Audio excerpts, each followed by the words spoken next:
In the quaint seaside northern town of Blackpool, we were a little band who started out playing essentially blues covers of, unusually for Blackpool, because everybody did kind of top 20 cover jobs, but we were doing stuff by Muddy Waters and Sonny Boy Williamson and Howlin' Wolf, and we were kind of odd for a little northern seaside town. It wasn't exactly the most commercial thing to be doing. But we heard of a band who did top 20 covers. They were called The Executives, and they worked a lot. They had a lot of gigs because they did the kind of stuff people wanted to hear.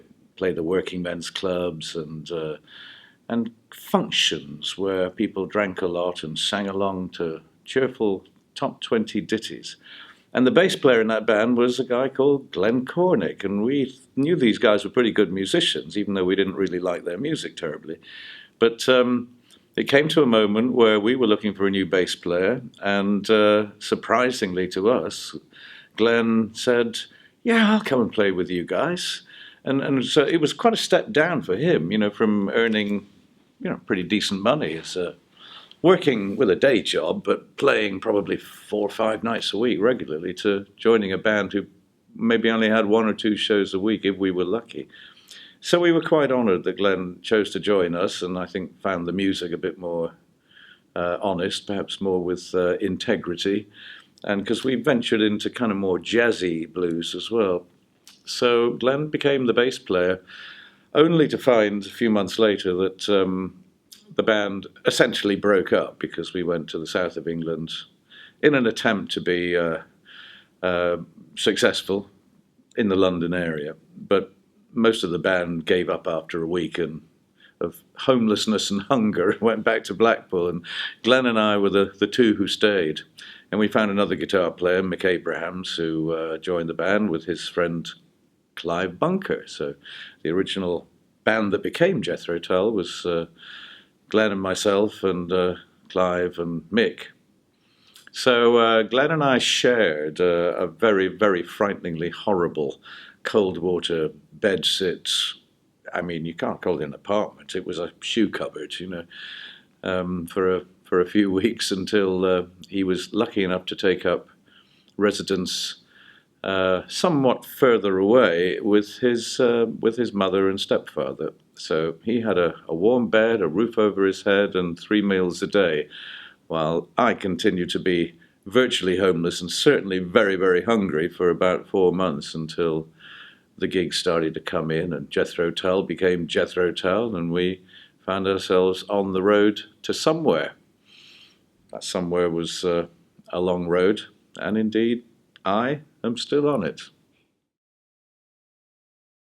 My memories of Glenn are always that of being sometimes a slightly bashful but smiley kind of guy. He was always in good humour. I rarely remember seeing Glenn in a depressed or bad state of mind. He was always a smiley, happy guy, and he had time for everybody. I mean, he didn't turn people away. He would always be very invitational and warm with strangers or other band members or guys in the crew. He was a smiley, happy guy, and he enjoyed life to the full.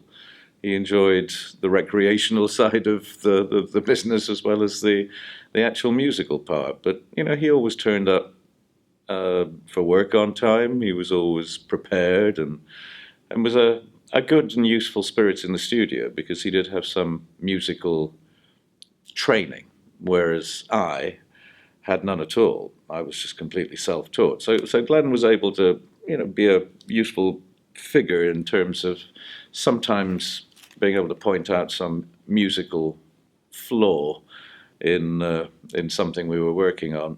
And he was a good guy to work with in the studio because he was a bright spirit, whereas I was a moody son of a bitch and tended to, darkness. So it helps in a band to have different spirits, those who are kind of light and breezy, those who are a bit more intense and serious, and those that are kind of the like drummers, simple souls, but a powerhouse of energy. And Glenn was the perfect fourth member of that band. So Glenn moved on to a band called Wild Turkey, who then became an act that toured with Jethro Tull. So, things were never really severed in that sense. The record company were supportive of Glenn's band, and indeed, our first guitarist, Mick Abrahams, his band that he formed after leaving Jethro Tull was called Blodwyn Pig.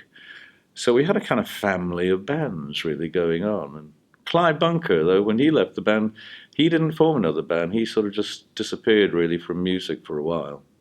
And he came back to it in later life. But we had a kind of a family spirit that is like any family. It's not necessarily everybody's cuddly and cheerful and friendly with each other all the time. We need our space. But I think of it all as a big family of actually 28 musicians who've been the members of Jethro Tull over a period of some 47 years, is it now? It's a long time. So yeah, Glenn did his very formative work with Jethro Tull and enjoyed some fruitful music after that. And unlike most of the members of Jethro Tull, Glenn continued to play right up, to recent years. And I played with him a few times in these last few years. And as always, he was cheerful and smiley, and he came in knowing what it was he had to play, and he was always a happy man. And I hope wherever he is now, he's a happy man too, and with with the musical and other spirits that may lie beyond. Hopefully they do. I'll be getting there too one day, so I'll find out. Death is, I think, is what you leave behind you. It's not where you're going so much as what you leave behind, and it's not just the history you might find on Wikipedia or or on YouTube. It's about the memories that people have. They're much more important than social media. We got to keep it in here and in here. So this is where I remember Glenn and the other band members, including a couple of others who are no longer with us either. So that's where I remember them. I don't have to go to YouTube to be reminded of their faces or the times we spent together.